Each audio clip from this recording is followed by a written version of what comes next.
پیارے دوستوں، آج میں آپ کو حضرت ابو درداء رضی اللہ تعالیٰ عنہ کے کچھ ایمان افروز واقعات بیان کرتا ہوں۔ حضرت ابو درداء رضی اللہ تعالیٰ عنہ مشہور صحابی جن کا علم و فضل مسلم تھا۔ حضرت ابو درداء رضی اللہ تعالیٰ عنہ، ان کا نام امو عمیر بن زید ہے، قبیلہ خجرت سے تعلق رکھتے تھے۔ علم و فضل کے ساتھ ساتھ عبادت کا بھی خاص ذوق رکھتے تھے۔ عہد نبوت میں تجارت کرتے تھے، لیکن جب یہ شغل عبادت میں خلل انداز ہوا تو اس کو ہمیشہ کے لیے خیر بات کہا اور اس کے کائنات کے سفر عام پر آ بیٹھے۔ بعد میں تجارت سے ایسے متفر ہوئے کہ فرماتے تھے کہ مجھے اب ایسی دکان بھی پسند نہیں جس میں 40 دینار یومیہ نفع ہو، جس کو روز صدقہ کرتا رہوں اور نماز بھی قضا نہ ہوتی ہو۔ لوگوں نے کہا اس کا سبب؟ فرمایا قیامت کے حساب کا خوف۔ رسول اللہ صلی اللہ علیہ وآلہ وسلم کی وفات کے بعد حضرت ابو درداء رضی اللہ تعالیٰ عنہ نے مدینہ کی سکونت ترک کر دی کہ یہاں ہر وقت آپ کی یاد تازہ رہتی تھی۔ ملک با ملک اسلام کی اشاعت و ورثان نبوت کا فرض تھا۔ نیز حضور اکرم صلی اللہ علیہ وآلہ وسلم سے انہوں نے یہ بھی سنا تھا کہ فتنے کی آندھیوں میں ایمان کا چراغ شام میں محفوظ رہے گا۔ اسی بنا پر شام کی دارالحکومت دمشق کی سکونت اختیار کی۔ ان کی ترک وطن کے سلسلے میں واقعہ لاحق ذکر ہے کہ سفر کی تیاری کے بعد انہوں نے حضرت عمر رضی اللہ تعالیٰ عنہ سے ترک وطن کی اجازت چاہی۔ انہوں نے کہا اجازت تو نہیں دیتا، ہاں اگر حکومت کی کوئی خدمت قبول کیجیے تو منظور کر سکتا ہوں۔ حضرت ابو درداء رضی اللہ تعالیٰ عنہ نے کہا میں حاکم بننا پسند نہیں کرتا۔ حضرت عمر رضی اللہ تعالیٰ عنہ نے فرمایا پھر اجازت کی امید فضول ہے۔ حضرت ابو درداء رضی اللہ تعالیٰ عنہ نے درخواست کی کہ حکومت کے بجائے لوگوں کو قرآن و حدیث سکھاؤں گا اور نماز پڑھاؤں گا۔ فرمایا البتہ یہ قبول ہے۔ چنانچہ ادائے فرض کی نیت سے شام کا سفر اختیار کیا۔ دمشق میں ان کا زیادہ تر وقت درس و تدریس، احکام شریعت کی تلقین اور عبادت و ریاضت میں گزرا تھا۔ ملک شام میں جا کر بھی حضرت ابو درداء رضی اللہ تعالیٰ عنہ اپنی بے تکلفی اور سادگی پر قائم رہے۔ حضرت عمر رضی اللہ تعالیٰ عنہ نے شام کا سفر کیا اور حضرت ابو درداء رضی اللہ تعالیٰ عنہ کے مکان پر ان سے ملنے گئے تو خدم و حشم، نقیب و چاوش، تشک و احتشام، زینت و آرائش ایک طرف مکان میں چراغ تک نہ تھا۔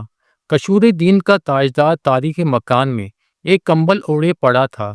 حضرت عمر رضی اللہ تعالیٰ عنہ نے یہ حالت دیکھی تو آنکھوں میں آنسو بھر آئے۔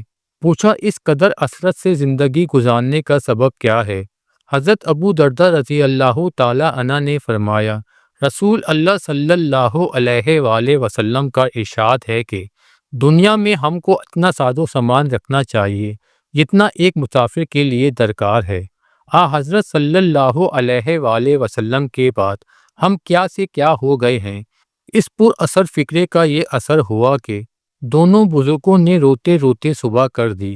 حضرت ابو درداء رضی اللہ تعالیٰ عنہ قیام اللیل، نماز تہجد کے نہایت پابند تھے، بلکہ ذوق عبادت نے ان کی زندگی کی دوسری ضروریات سے قدرے بے نیاز کر دیا تھا، جس پر بعض اوقات بعض صحابہ کو تنبیہ کرنی پڑی۔ بخاری شریف کی روایت ہے کہ ایک دفعہ حضرت سلمان فارسی رضی اللہ تعالیٰ عنہ ان سے ملنے ان کے گھر آئے۔ یہ دونوں مواخاتے کے قاعدے سے بھائی بھائی تھے۔ باورچ کو دیکھا تو نہایت معمولی واضح میں پایا۔ سبب پوچھا تو نیک بخت نے جواب دیا کہ تمہارے بھائی دنیا سے بے نیاز ہو گئے ہیں، ان کو اب ان چیزوں کی پرواہ نہیں ہے۔ حضرت ابو درداء رضی اللہ تعالیٰ عنہ آئے، سلمان کو مرحبا کہا اور کھانا پیش کیا۔ سلمان نے کہا آپ بھی آئیے۔ حضرت ابو درداء رضی اللہ تعالیٰ عنہ نے کہا میں تو روزے میں ہوں۔ سلمان نے قسم کھا کر کہا آپ کو میرے ساتھ کھانا ہوگا ورنہ میں بھی نہ کھاؤں گا۔ رات کو سلمان نے انہی کے مقام پر قیام کیا۔ حضرت ابو درداء رضی اللہ تعالیٰ عنہ نماز کے لیے اٹھے۔ حضرت سلمان فارسی رضی اللہ تعالیٰ عنہ نے روک دیا اور فرمایا بھائی آپ پر خدا کا بھی حق ہے، بیوی کا بھی اور اپنے وطن کا بھی، آپ کو ان سب کا حق ادا کرنا چاہیے۔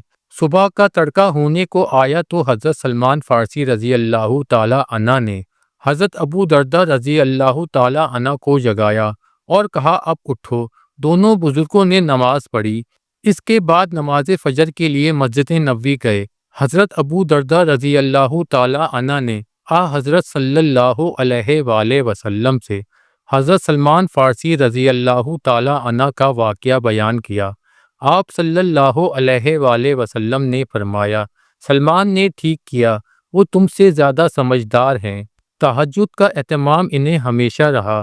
اس کی پابندی اور فرائض اس طرح کرتے تھے، کسی کو تہجد میں قرآن پڑھتے سنتے تو فرماتے، میرے ماں باپ قربان ہو ان لوگوں پر جو قیامت کے آنے سے پہلے ہی اپنے نفس پر رو لیتے ہیں اور جن کے قلوب اللہ کے ذکر سے تر رہتے ہیں۔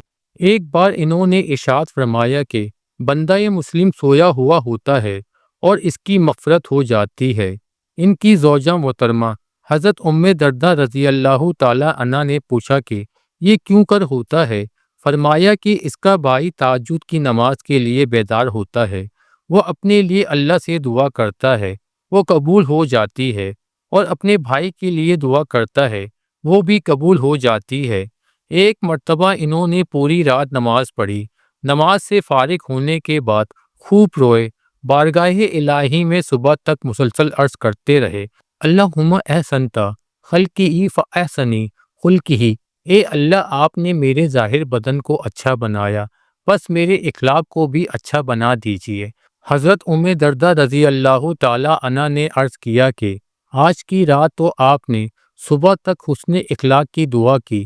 نیز انہوں نے فرمایا کہ اگر میں چاہوں تو قسم کھا سکتا ہوں کہ اللہ کی محبوب ترین بندے وہ ہیں جو سورج اور چاند یعنی اوقات نماز اور روزے کا اہتمام کرتے ہیں۔ اس عبادت گزاری اور ریاضت مجاہدہ کے باوجود ان کے دل میں حق تعالیٰ کی خشیت بہت زیادہ تھی۔